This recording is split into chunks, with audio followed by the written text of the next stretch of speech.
In this video, I'll be going through the 3 passive income streams I'm building for 2026. The first idea I feel like no one is talking about, and the next 2 will be ideas you may have heard of but just don't know a lot about. This is the video that I wish I'd seen 2 years ago, so let's jump right into it. Passive income is not a get-rich-quick scheme, and it is not free money. For most people, there's almost always work up front, and then your income becomes passive. That's what passive income really is. Put money or time up front, and then reap the rewards later. And ideally, it becomes scalable, meaning you can earn more without working harder. And I'll talk more about this in a little bit. To jump into my first passive income idea, it's pretty simple. And honestly, I don't see anyone else talking about this. It is through Dick's Sporting Goods. They have a rewards program where you connect your smartwatch and you can earn points which are redeemable into money just for working out. You get 3 points per workout per day. When you hit 300 points, you get a $10 reward that you can redeem for the store. Now, rewards will expire before you earn the next coupon, so you do have to redeem them one at a time. But even with that, I've earned about $60 doing this over the past 2 years, and I'm already walking and working out, so why not get rewarded for it? I've used these $10 rewards to get things like a new water bottle for my bike, new socks, stuff I would be buying anyway. All you have to do is make a Dick's Sporting Goods account and connect your smartwatch. I will warn you, this should not change your spending habits. For example, do not use a $10 reward to get $10 off a brand new golf club or a new pair of shoes that you were not going to buy anyway. So just use that $10 reward to get something around that price that you were going to need to get anyway. My 2026 projection for this, I'm estimating about $30 to be earned just by walking around and exercising. And you're right, this isn't going to make you rich, but it's money being earned from habits that you already have. That's what passive income looks like at a small scale. And keep in mind, this video and my message is not about getting rich quick. It's about building personal finance skills and building long-term wealth. Wealth is what you accumulate, not what you spend. Now, the next passive income idea is going to be dividend stocks. This is where it really starts to get interesting and scalable. I want to make it very clear that I'm not a financial advisor. I'm just a guy in a video hoping to teach you some basic personal finance and investing concepts that helped me get started. Keep in mind that all financial decisions that you make are solely up to you, and you are the person making those decisions. Just keep in mind that there are risks with any kind of investing. And this discussion is not all-inclusive about dividend stocks.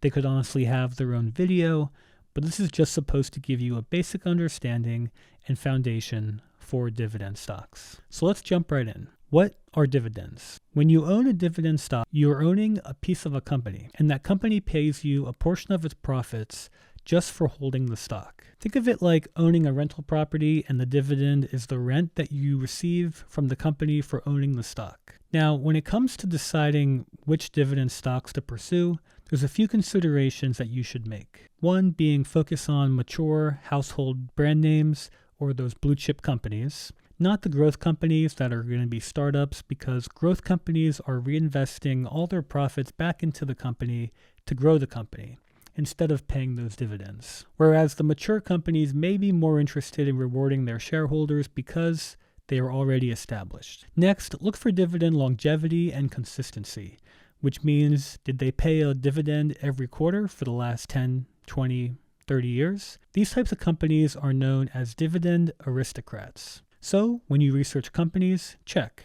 Do they only pay a dividend sometimes? Has it been consistent? Keep in mind that it's not a requirement for companies to pay a dividend. A lot of companies actually don't, and I would say the majority of stocks do not pay dividends. Next thing is target around a 4% dividend yield. This means if a stock is valued at $100 and they pay out a 4% dividend yield, you could expect to receive $4 per year in dividends on that one stock. Now, 3 to 4% is generally the sweet spot. Anything much higher than that can be risky, and it might mean the business is not stable. Yield tells you how much, but not how safe. For example, some companies might offer a 10% dividend, which could be very risky because it is not sustainable for a company to pay this, and it could be their way of trying to get more investors to buy in. but it could put you in a volatile situation. With stocks, especially dividend stocks, plan to be in it for the long run rather than just trying to buy and sell quickly. Also, a basic rule of investing is to diversify your choices. Don't put all your eggs in one basket on just one company or one sector. Invest in several companies that you researched and from different sectors, such as energy, tech, finance, real estate, and so forth. Next, consider the payout ratio when researching dividend stocks. The payout ratio shows how much of a company's profit goes to dividends. If a company earns $10 per share and pays $4 in dividends, that's a 40% payout ratio, generally, which is healthy in this 40% or less range. But if it pays out something like $9, that's 90%.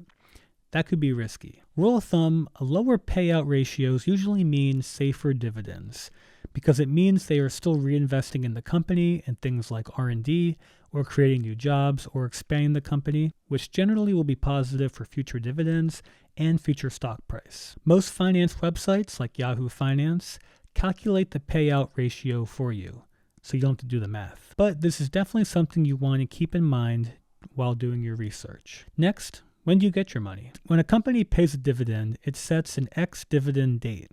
On the ex-dividend date, new buyers are not entitled to the upcoming dividend, only those holding it before that ex-dividend date. And because the company is about to pay cash out of its assets, the stock price is typically adjusted downward by roughly that dividend amount when trading opens that day. For example, a stock price before an ex-dividend date is $100.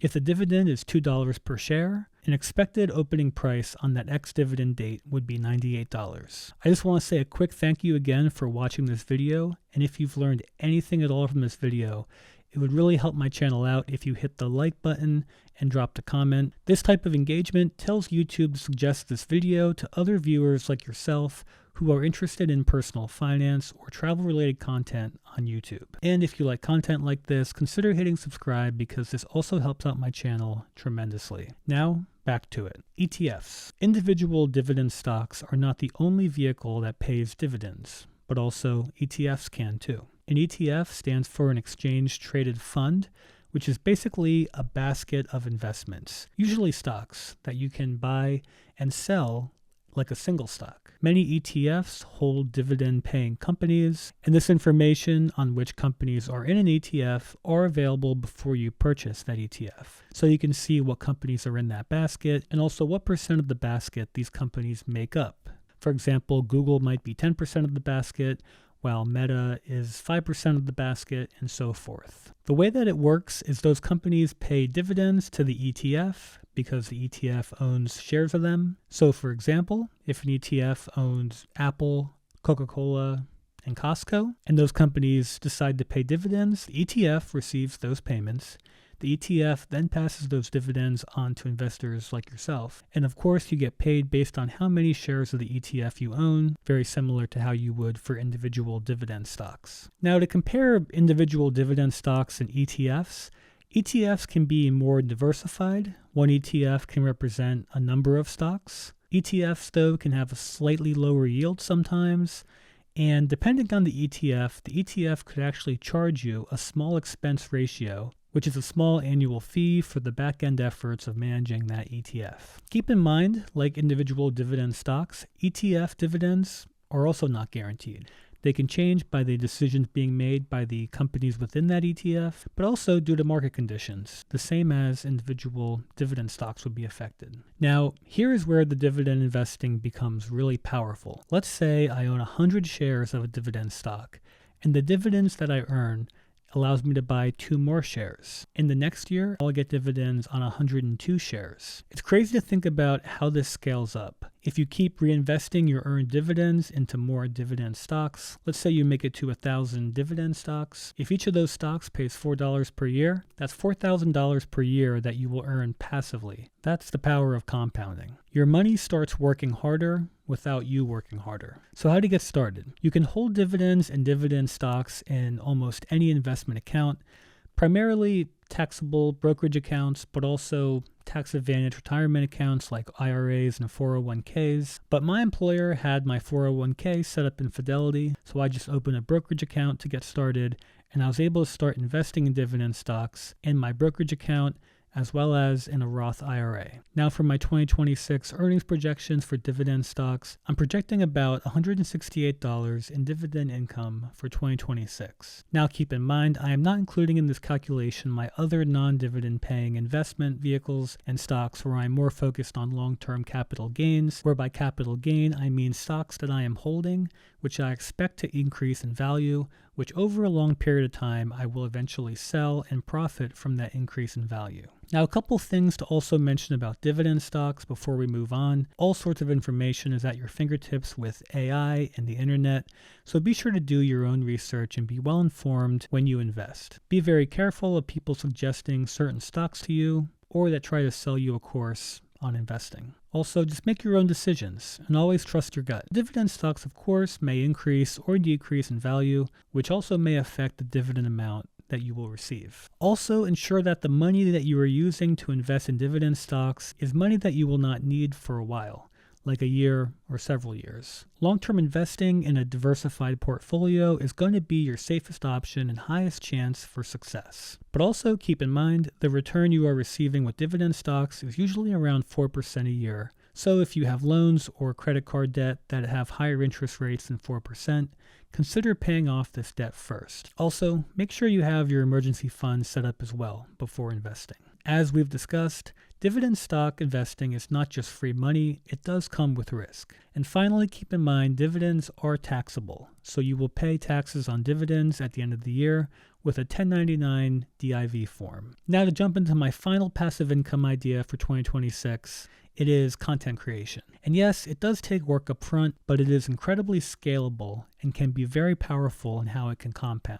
Here are a couple of ways that you can actually make money as a content creator. One being through ad revenue. I covered this more in detail in a previous video, but basically when you hit the subscriber and watch time requirements on YouTube, you will earn money from ads. The amount that you earn is based on advertising companies bidding against each other to have their ads play on videos. And the amount you are paid can also vary based on channel niche. You will earn what is called RPM, or revenue per milli, which is a rate per 1,000 views that you get. This is based on what advertisers are willing to pay, which is CPM, or cost per milli, the amount they are willing to pay per 1,000 views. Now, this RPM amount can really vary, but I've heard anywhere between $1 to even $40. I think a safe RPM to bet would be about the $15 range, so let's use that as an example. If you think about this, if you earn $15 per 1,000 views, 10,000 views is $150, 100,000 views is $1,500,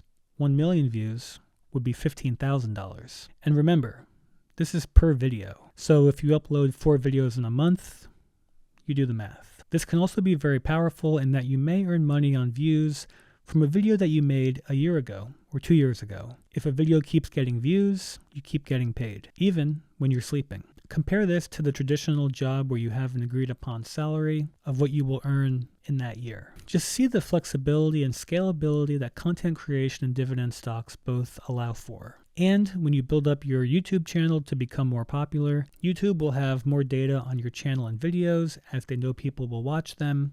So the algorithm will push and suggest your videos to other viewers. It basically becomes a snowball effect. This is the idea of how your work can be scalable. You are earning more money, but not necessarily by working harder or doing more work. The next way to earn as a content creator is on platforms like Buy Me a Coffee or Patreon. Creators can use these platforms to build long-term, predictable income by offering monthly membership tiers. Think of it like a digital fan club.